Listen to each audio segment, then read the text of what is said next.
চলে যাবে আমল নামা এবার নাকি সবকিছুই আমাদের সঙ্গে করে নিয়ে যেতে হবে। না আমাদের সঙ্গে বাড়ি ঘর যাবে, না টাকা পয়সা যাবে, না ধন দৌলত যাবে, কিছুই যাবে না। শুরুই যাবে আপনার আমল। আপনি যে ভালো আপনার সাথে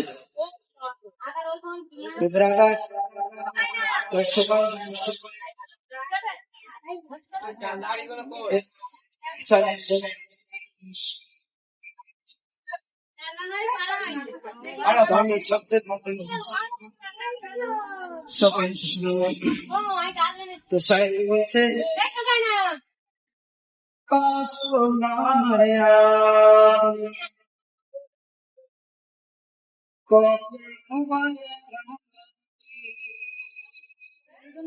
ওই করে যেতে হবে, থাকবে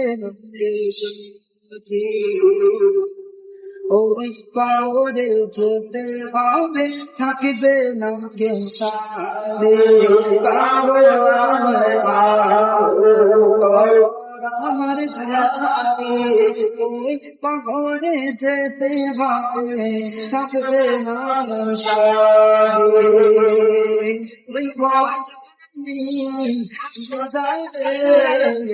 আপনার সাথে কেউ যায় না, তাই থাকবে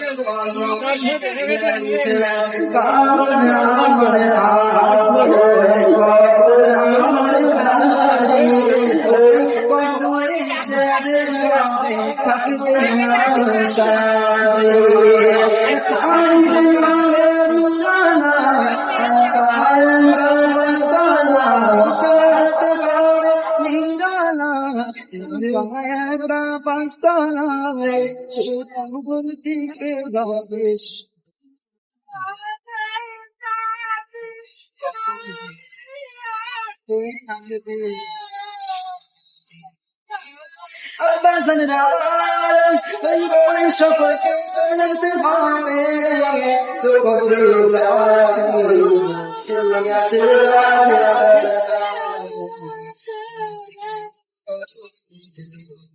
নামাজ থাকতে হবে রান্না দুনিয়া এই জলসায় আসো না সকলে। তো কবর একটা জিনিস, সে অন্ধকার কবরে যখন তুমি চলে যাবে, চারিদিকে অন্ধকার অন্ধকার। সে কতগুলো ছন্দের মতো গিয়েছে, কখন তারপর কি বলছে, যে কবর 3.5 হাত, এই 3.5 হাত মাটির ভিতরে সকলকেই যেতে হবে বাবা। আজ আমি কাল আপনি এক এক করে সকলকেই যেতে হবে।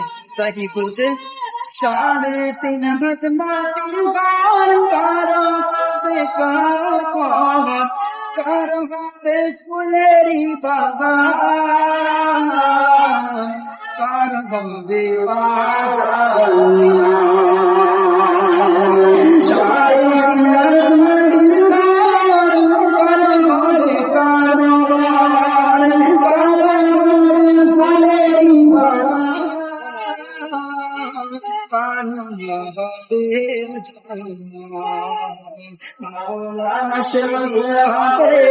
আদর ঘরের বাতি কবরে থাকতে হবে, কবরে যেতে হবে, থাকবে না কেউ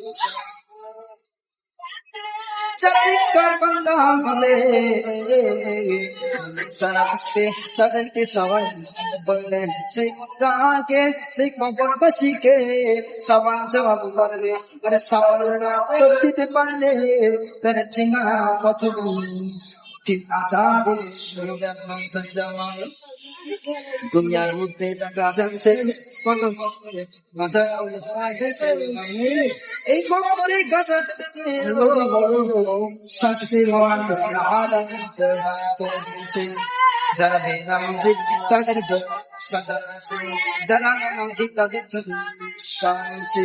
রাগাল বিল্লাহ ইসলামিয়া বিশেষ করতে চাই সকল পর্দার সঙ্গে থাকবে না।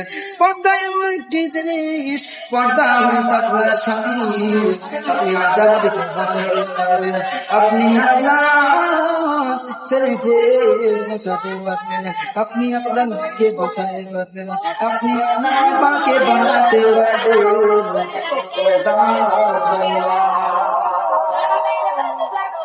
তো সাহেব ছন্দের মাধ্যমে এই কথাগুলো বলছে, বলছে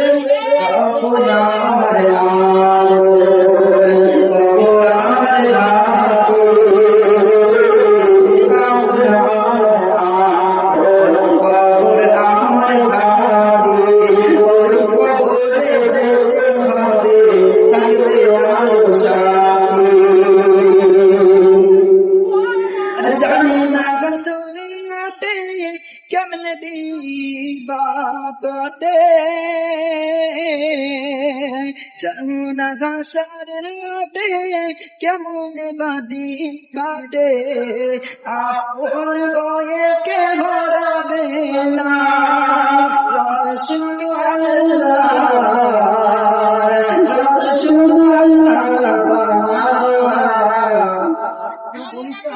কবরে যেতে হবে ভুলে যেও এই আসরের ময়দানে কেমন করে কাটবে ভাবে কেউ জানি না।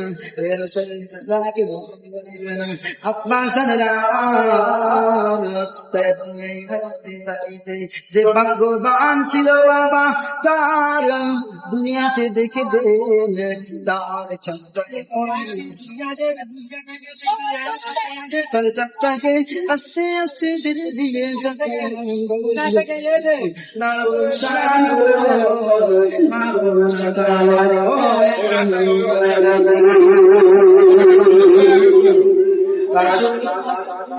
সকলে মায়েরা সন্তান কাছে আমরা এই জলসায় ধরে ধরে চলধারণ করে সকলে হাজির হয়ে যান।